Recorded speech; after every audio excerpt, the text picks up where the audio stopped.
The Everyday Life of Abraham Lincoln, by Francis Fisher Browne. Chapter 24A. Trials of the Administration in 1863, Hostility to War Measures, Lack of Confidence at the North, Opposition in Congress, How Lincoln Felt about the Fire in the Rear, Criticisms from Various Quarters, Visit of the Boston Set, The Government on a Tightrope, The Enlistment of Colored Troops, Interview between Lincoln and Frederick Douglass, Reverses in the Field, Changes in Military Leaders. It is impossible, without a close study of the inner history of the war and of the acts of the administration, to conceive of the harassing and baffling difficulties which beset President Lincoln's course in every direction, and of the jealous, narrow, and bitter opposition which his most important measures provoked. As the struggle advanced, he found in his front a solid and defiant South, behind him a divided and distrustful North. What might be called the party of action and of extreme measures developed a sharp hostility to the President. He would not go fast enough to suit them. They thought him disposed to compromise. They began by criticizing his policy and his methods of prosecuting the war. From this they passed rapidly to a criticism of the President himself. In the affectionate admiration felt for him now, people have forgotten how weak and poor and craven they found him then. So far had his disapproval and hostility gone, that early in 1863 we find Mr. Greeley searching everywhere for a fitting successor to Lincoln for the Presidency at the next term. There were but few men in high official station in Washington who at that time unqualifiedly sustained him. In the House of Representatives there were but 2 members who could make themselves heard, who stood actively by him. This matter, long since forgotten, must be recalled to show clearly the President's straits, and his action and bearing amidst his difficulties. It should be remembered that party lines, which disappeared at the beginning of the war, were again clearly drawn, and the Democratic wing of Congress, under the leadership of Vallandigham of Ohio, actively opposed many of the necessary measures for the prosecution of the war. The cry had already been raised in Congress, "The South cannot be subjugated," and every fresh disaster to the national arms was hailed as proof of the assertion. The effect of this abuse and opposition was exceedingly painful to Lincoln. He said, "I have been caused more anxiety, I have passed more sleepless nights, on account of the temper and attitude of the Democratic party in the North regarding the suppression of the rebellion than by the rebels in the South. I have always had faith that our armies would ultimately and completely triumph, but these enemies in the North cause me a great deal of anxiety and apprehension. Can it be that there are opposing opinions in the North as to the necessity of putting down this rebellion? How can men hesitate a moment as to the duty of the Government to restore its authority in every part of the country? It is incomprehensible to me that men living in their quiet homes, under the protection of laws, in possession of their property, can sympathize with and give aid and comfort to those who are doing their utmost to overthrow that government, which makes life and everything they possess valuable." In January, 1863, a party of distinguished gentlemen from Boston visited the national capital, in order to confer with the President on the workings of the emancipation policy. They made the visit chiefly at the suggestion of Ralph Waldo Emerson, who during all the trying years of the war never lost faith in Lincoln's honesty and sense of justice. Secretary Stanton made no secret of his opposition to these gentlemen, who were spoken of rather slightingly as "that Boston set."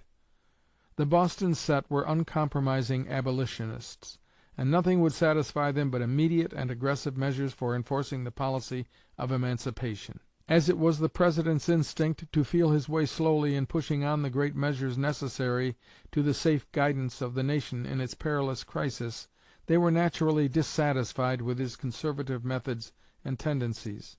The visitors, including Senator Wilson, Wendell Phillips, Francis W. Bird, Elizur Wright, J.H. Stevenson, George L. Stearns, Oakes Ames, and Moncure D. Conway, called on the President one Sunday evening at the White House. "The President met us," says Mr. Conway, laughing like a boy, saying that in the morning one of his children had come to inform him that the cat had kittens, and now another had just announced that the dog had puppies, and the White House was in a decidedly sensational state.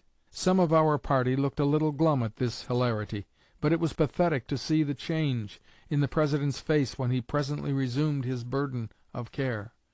We were introduced by Senator Wilson, who began to speak of us severally, when Mr. Lincoln said he knew perfectly who we were, and requested us to be seated. Nothing could be more gracious than his manner or more simple.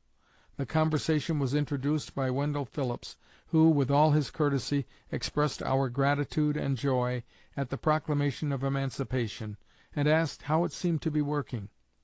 The President said that he had not expected much from it at first, and consequently had not been disappointed. He had hoped, and still hoped, that something would come of it after a while.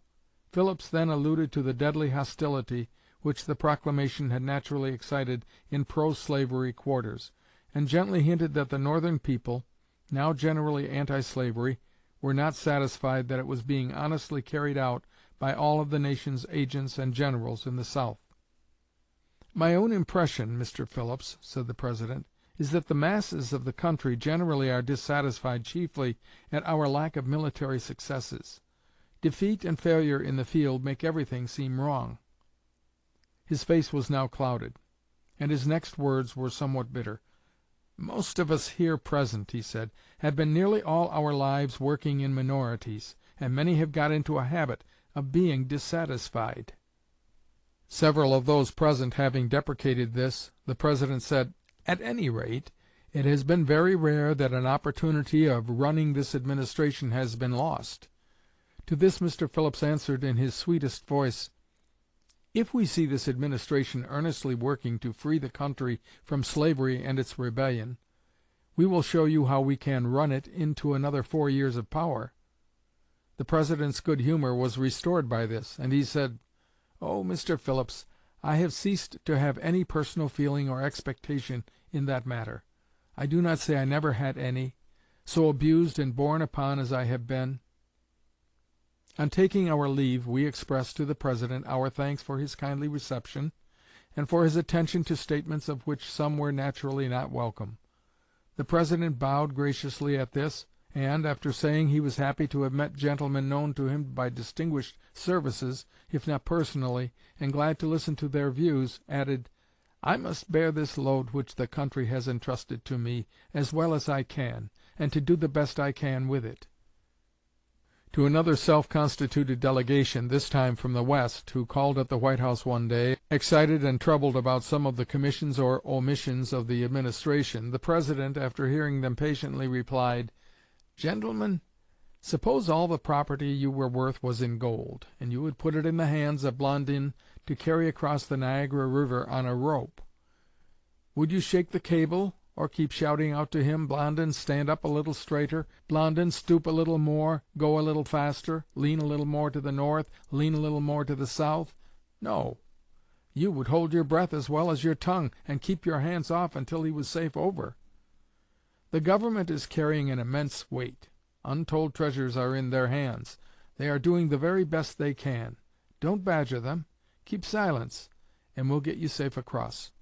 In 1863 the Government, following logically the policy of the Emancipation Act, began the experiment of introducing colored soldiers into our armies. This caused not only intense anger at the South, but much doubt and dissatisfaction at the North. To discuss some of the practical and difficult questions growing out of this measure, Frederick Douglass, the most distinguished representative of the race which America had so long held in chains, was presented to the President. The account of the conference, given by Douglass, is singularly interesting. He says, "I was never more quickly or more completely put at ease in the presence of a great man than in that of Abraham Lincoln. He was seated, when I entered, in a low armchair, with his feet extended on the floor, surrounded by a large number of documents and several busy secretaries. The room bore the marks of business, and the persons in it, the President included, appeared to be much overworked and tired. Long lines of care were already deeply written on Mr. Lincoln's brow, and his strong face, full of earnestness, lighted up as soon as my name was mentioned.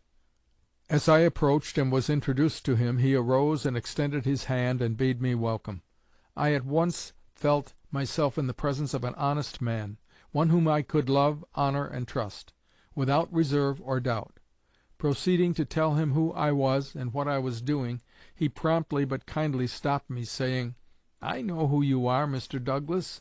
Mr. Seward has told me all about you. Sit down. I am glad to see you." I urged, among other things, the necessity of granting the colored soldiers equal pay and promotion with white soldiers, and retaliation for colored prisoners killed by the enemy. Mr. Lincoln admitted the justice of my demand for equal pay and promotion of colored soldiers, but on the matter of retaliation he differed from me entirely. I shall never forget the benignant expression of his face, the tearful look of his eye, and the quiver in his voice when he deprecated a resort to retaliatory measures. "Once begun," said he, "I do not know where such a measure would stop." He said he could not take men out and kill them in cold blood for what was done by others.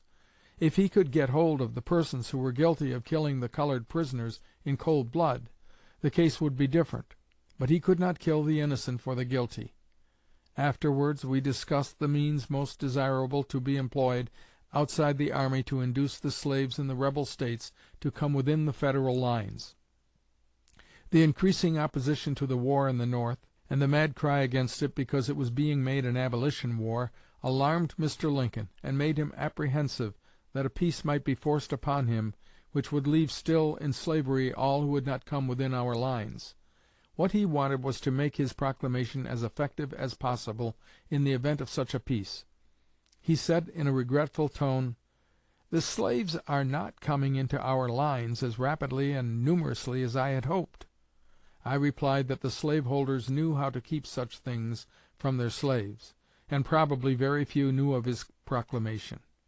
"Well," he said, "I want you to set about devising some means of making them acquainted with it, and for bringing them into our lines."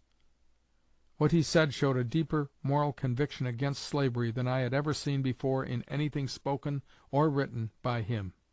I listened with the deepest interest and profoundest satisfaction, and at his suggestion agreed to undertake the organizing of a band of scouts, composed of colored men, whose business would be, somewhat after the original plan of John Browne, to go into the rebel States beyond the lines of our armies, carry the news of emancipation, and urge the slaves to come within our boundaries. Frederick Douglass once remarked that Lincoln was one of the few white men he had ever passed an hour with who failed to remind him in some way before the interview terminated that he was a negro.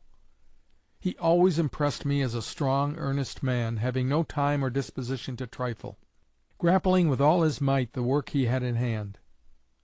The expression of his face was a blending of suffering with patience and fortitude. Men called him homely, and homely he was, but it was manifestly a human homeliness. His eyes had in them the tenderness of motherhood, and his mouth and other features the highest perfection of a genuine manhood. As though the political difficulties that beset President Lincoln in the first half of 1863 were not discouragement enough, they were attended by disheartening reverses to our arms. It will be remembered that on the removal of General McClellan from command of the Army of the Potomac, in November, 1862, General Burnside succeeded him. The change proved an unfortunate one. General Burnside was an earnest and gallant soldier, but was not equal to the vast responsibilities of his new position. It is said, to his credit, that he was 3 times offered the command of the Army of the Potomac, and 3 times he declined.